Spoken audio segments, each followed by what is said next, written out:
Hello dear student, आप सभी का बहुत बहुत स्वागत है हमारे यूट्यूब चैनल में। तो डियर स्टूडेंट, आज के इस वीडियो में हम पढ़ाएंगे अध्याय 5 पदार्थों में रासायनिक परिवर्तन। ठीक है, तो इस वीडियो को जो एंड तक जरूर देखिएगा। चैनल पे न्यू है तो चैनल को सब्सक्राइब जरूर कर लीजिएगा।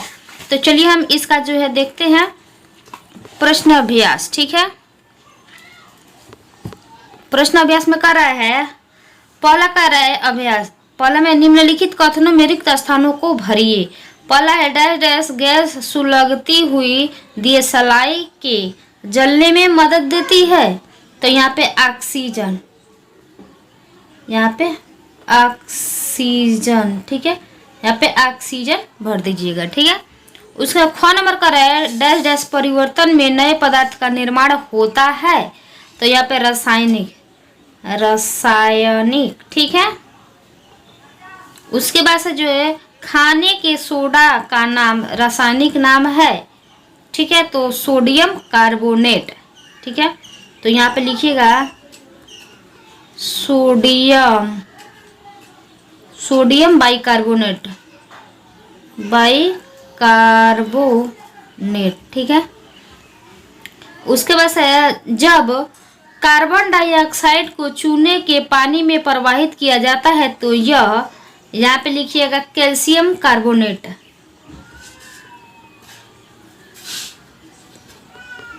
कैल्शियम कार्बोनेट, ठीक है, कार्बोनेट के बनने के कारण दूधिया हो जाता है। ठीक है, उसके बाद से आगे देखिए,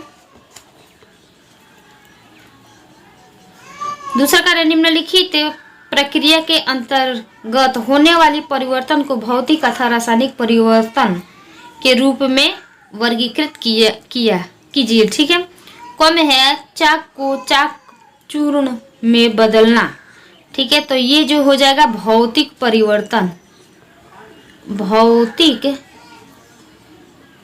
परिवर्तन। ठीक है, उसके बाद से जो है ये ख में कर रहा है मोम का पिघलना। मोम का पिघलना क्या है? भौतिक परिवर्तन, भौतिक परिवर्तन।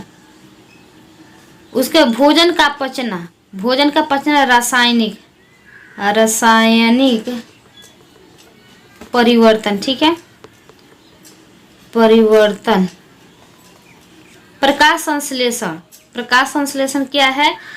घ नंबर में आपका हो जाएगा रासायनिक। ठीक है, एल्युमिनियम, एल्युमिनियम के टुकड़ों को पीटकर उसका पतला पतला फाइल बनाया जाता है।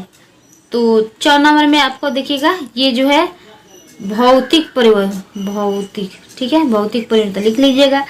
जल में शक्कर को घोलना, जल में शक्कर को रासायनिक परिवर्तन, रासायनिक, ठीक है, परिवर्तन।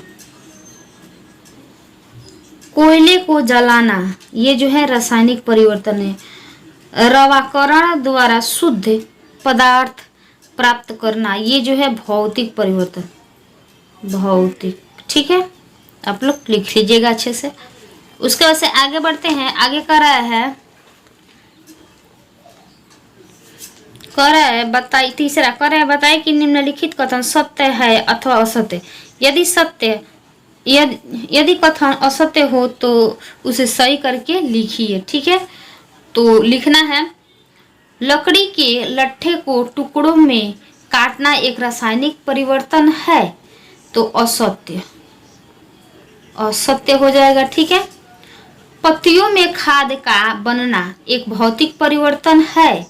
असत्य, पत्तियों में खाद का बनना एक भौतिक परिवर्तन है। जस्ते लेपित लोहे के पाइपों में आसानी से जंग नहीं लगता है। तो इसका जो होगा सत्य। उसके बाद से मैग्नीशियम के फीते को मोमबत्ती की लौ के पास ले जाने पर यह चमकदार श्वेत प्रकाश के साथ जलने लगता है। सत्य। मैग्नीशियम ऑक्साइड के जलीय विलयन अम्लीय होता है।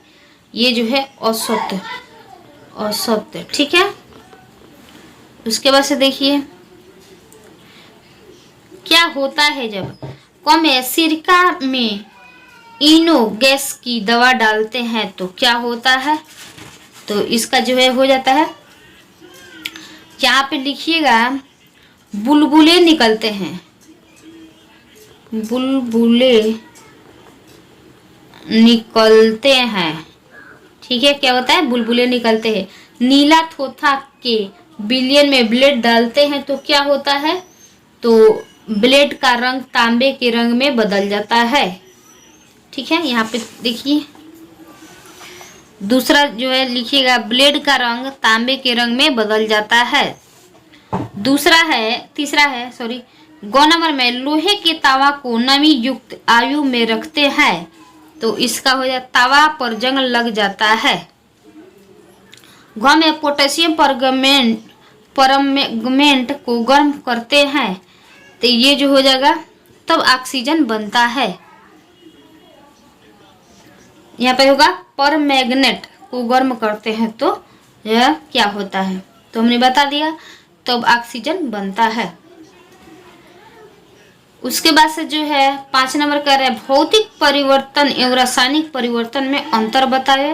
प्रत्येक के लिए एक उदाहरण दीजिए। ठीक है, भौतिक परिवर्तन और रासायनिक परिवर्तन, इसमें जो है उदाहरण भी बताना है। तो चलिए आपके जो है बुक में दिया है, हम बता देते हैं भौतिक परिवर्तन और रासायनिक परिवर्तन। ठीक है, देखिए यहाँ पे जो है रासायनिक परिवर्तन, वह परिवर्तन जिसमें एक अथवा एक से अधिक नए पदार्थ बनते हैं उससे क्या कहते हैं?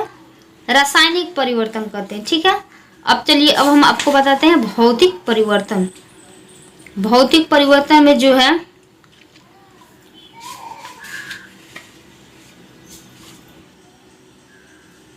देखिए भौतिक परिवर्तन, इस परिवर्तन में पदार्थ के आकार, आकृति, रंग और अथवा अवस्था जैसी भौतिक गुण में परिवर्तन होता है और ऐसे परिवर्तन में कोई नया पदार्थ नहीं बनता है, इसे हम क्या कहते हैं? भौतिक परिवर्तन कहते हैं। ठीक है, आगे बढ़ते हैं। 6 नंबर का है, जंग लगने के लिए आवश्यक कारक कौन कौन से है? ठीक है, तो पहला जो 6 नंबर का उत्तर देखिए, पहला है जल या वाष्प, जल वाष्प। दूसरा है ऑक्सीजन या हवा। ठीक है, 7 नंबर देखिए, जंग लगने से कैसे रोका जाता है? तो 7 नंबर का उत्तर है पेंट करके, ग्रीज लगाकर। तीसरा है जिंक की परत चढ़ाकर। ठीक है,